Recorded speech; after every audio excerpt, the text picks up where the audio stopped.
to add an announcements widget to your application. Now, when you sign up for Olvy, you get a releases page which we built for you.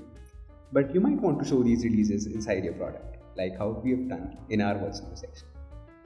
So let's go ahead and add it to our app. For this tutorial, we have this website of this fictional company, Solid Automotive. What we want is a What's New button in the top navigation that should open our releases widget. But first things first, let's copy the first script tag in our installing Olvy section and add it before the end of the head. Let's copy the second script tag now. This is the main Olvy script which actually loads your widgets. Now that the scripts are added, let's go ahead and add our What's New button.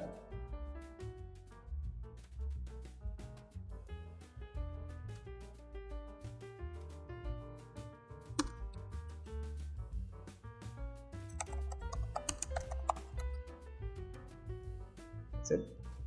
Our button is now added and all these scripts are also.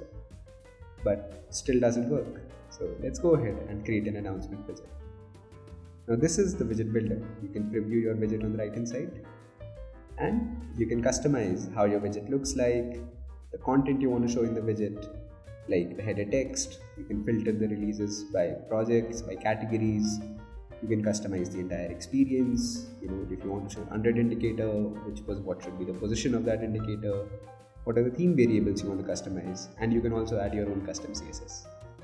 But for this widget, let's just keep the defaults. Let's name this website navigation. Now we support multiple types of widgets. Like we have a modal widget, we have a sidebar widget, an embed, and a pop-up. For this tutorial, we'll keep this modal. Now this is the most important part. This is your target ID.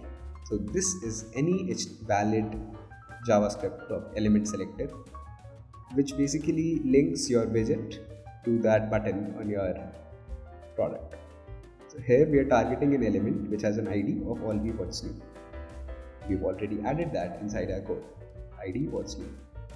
So let's just go ahead and publish this. That's it, our widget is now live. Now if we go back to our website and refresh, we'll see the What's New button still exists. And if we click on it, we have the widget integrated. Yeah. That's how you integrate an announcement widget into your product. Thank you.